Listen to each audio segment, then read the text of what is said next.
Welcome to CCN Midday News, The Rundown. I am your host, Captivating Christian, and here are some of your top stories for today, the 17th of July.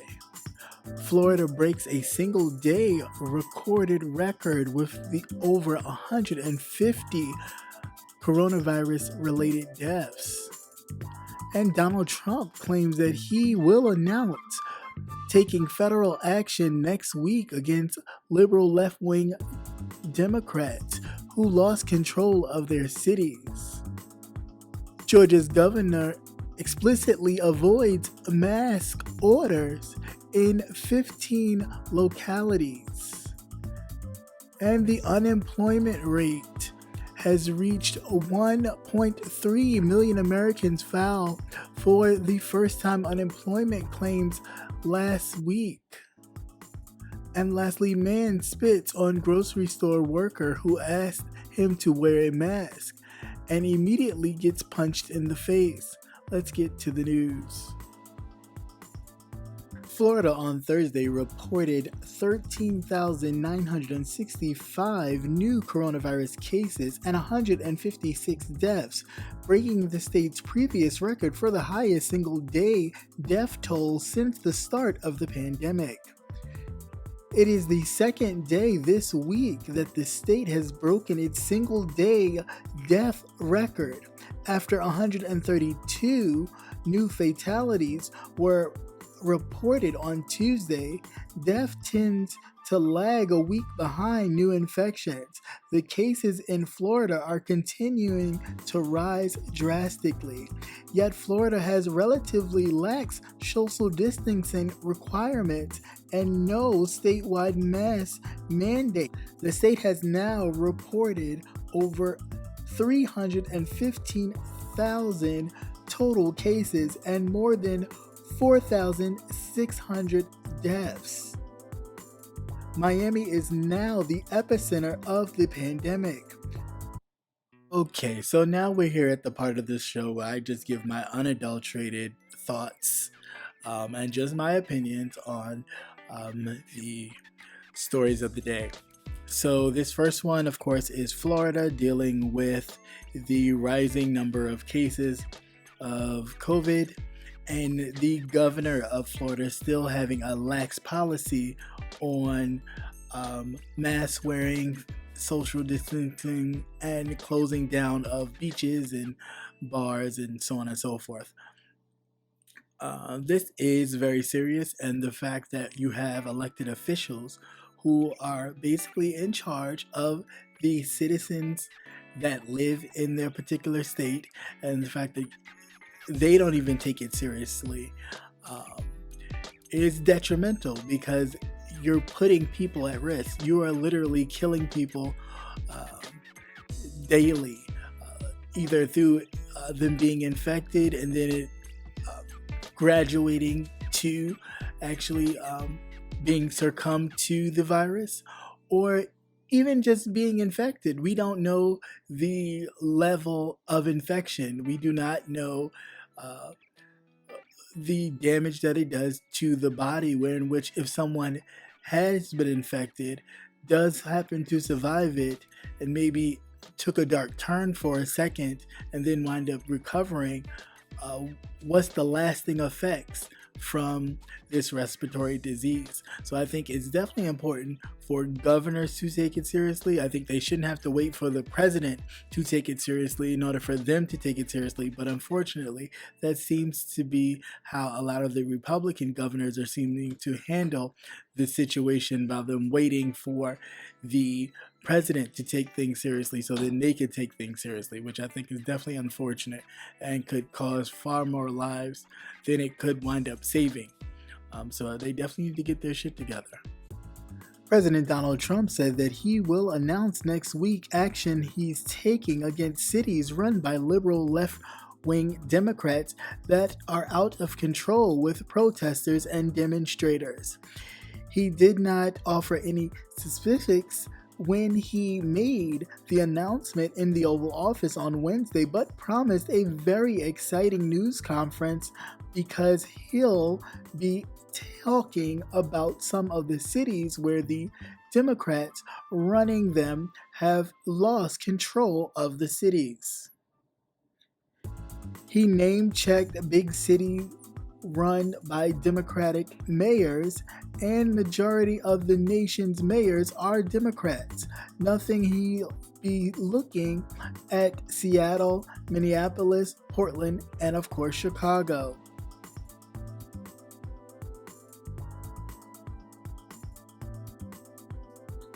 Officials from the Judicial Department and the Justice Department. Officials from the Justice Department and the FBI will be involved in Officials from the Justice Department and the FBI will be involved. The Attorney General William Barr, acting Homeland Security Secretary and FBI Director, and the acting Immigration and Customs Enforcement Director were a part of Wednesday's event in the Oval Office. President Trump noted that people have died in these cities.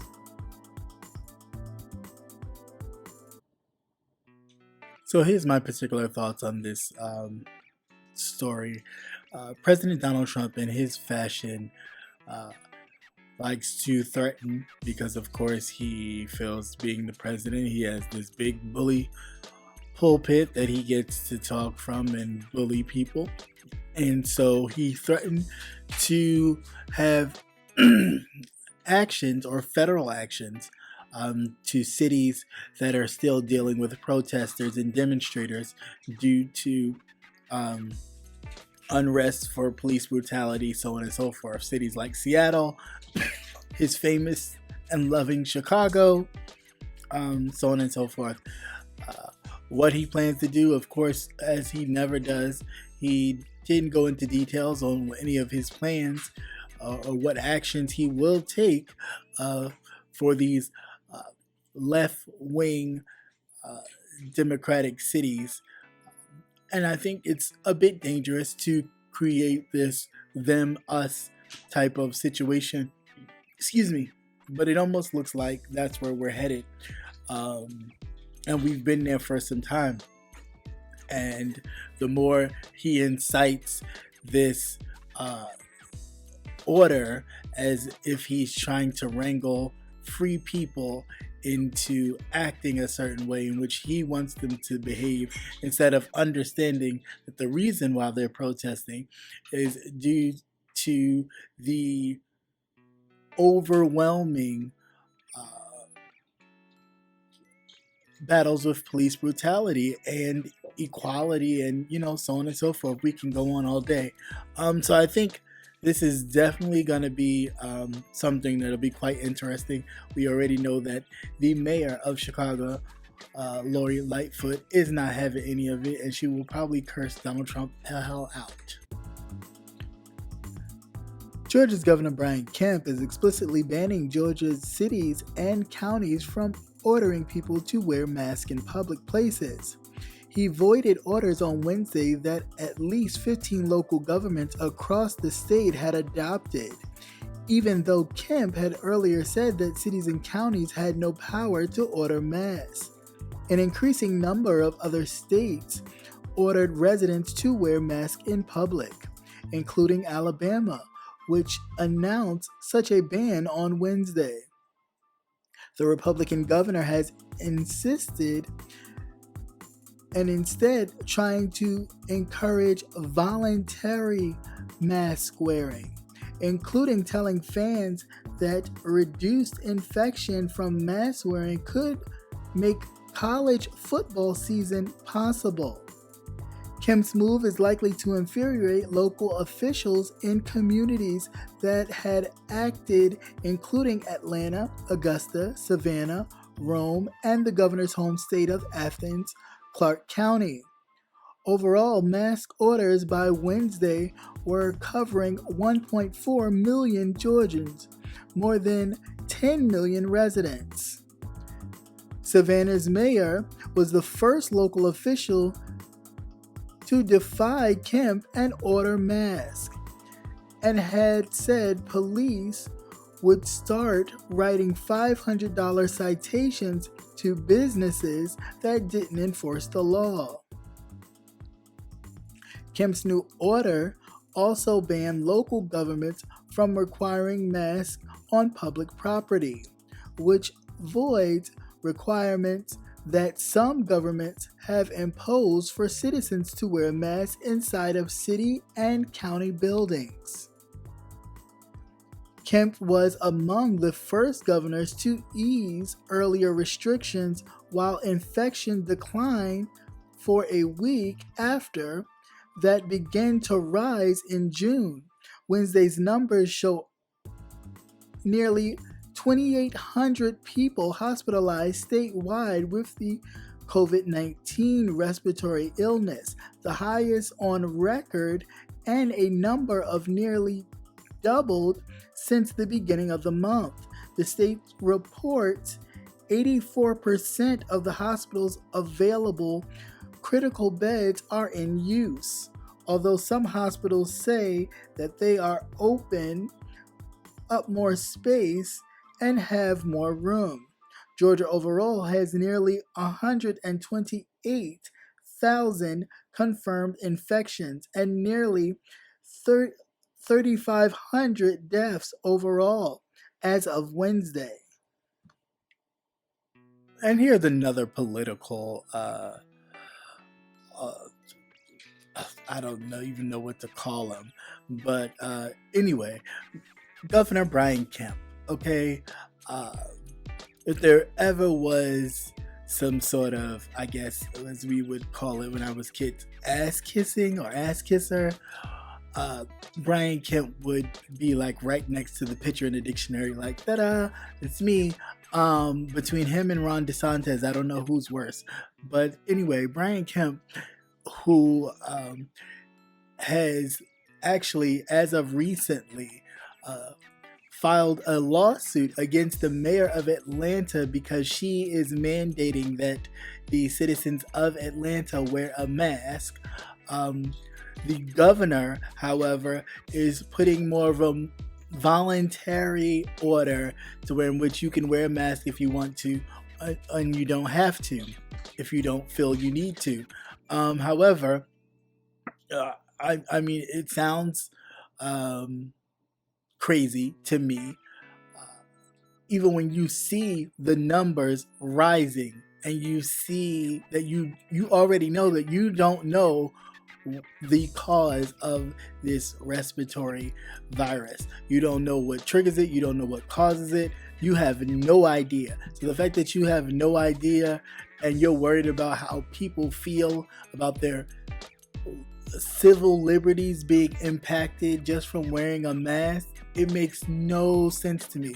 But again, I get it that you have lived your life and others like you so privileged and so blindly throughout the world, actually looking down on others, that the minute somebody tells you that you have to do something, you want to rebel because you feel comfortable telling people what to do, but you don't feel comfortable letting someone else tell you that you need to do that.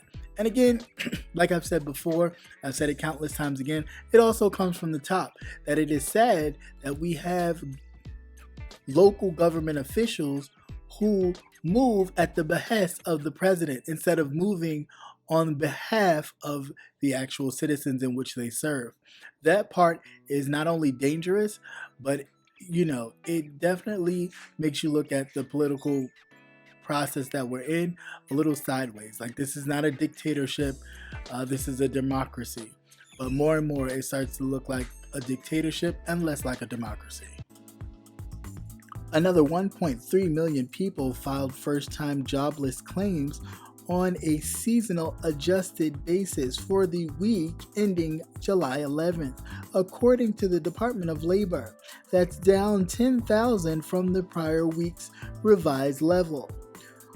On an unadjusted basis, more than 1.5 million people filed first-time claims, up almost 109,000 from the week before.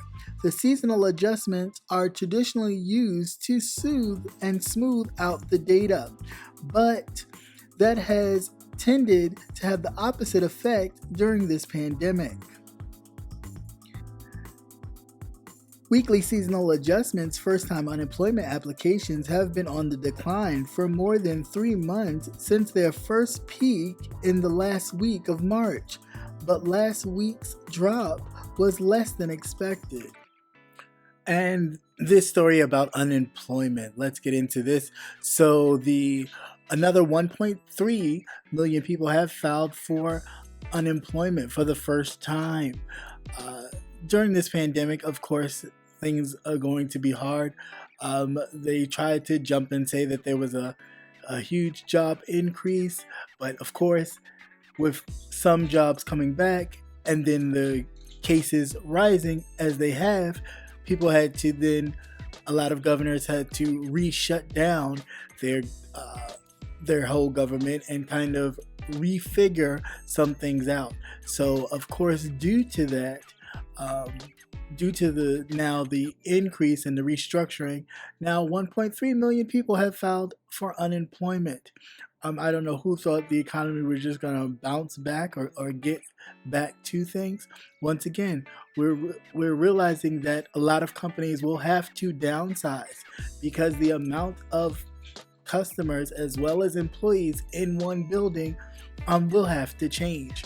So look forward to a lot more companies and having people file for unemployment.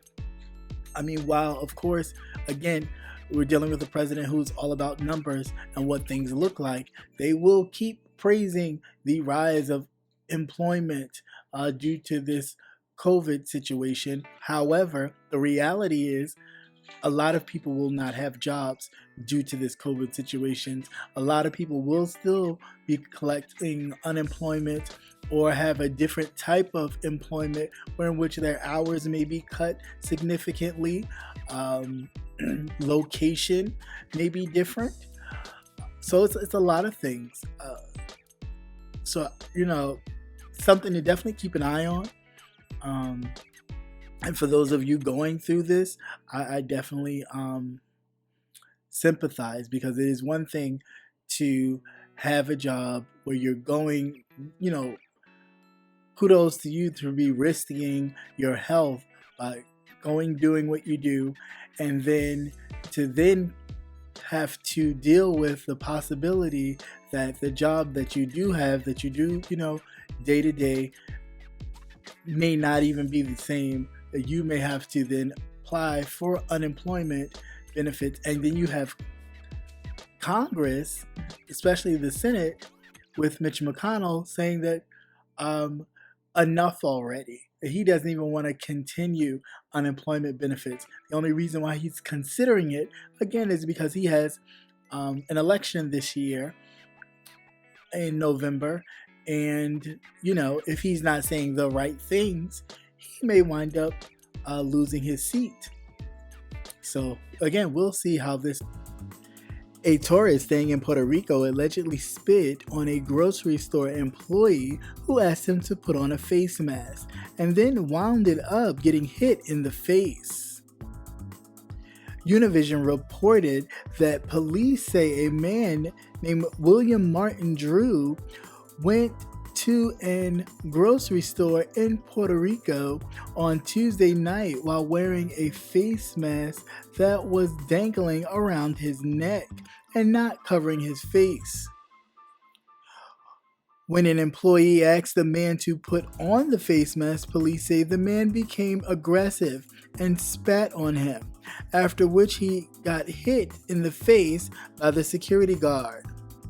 On a phone camera video recorded by Drew in the aftermath of the incident, the American tourist showed that he has a mouthful of blood that is after getting hit, and warned employees that police would be coming to arrest the man who hit him.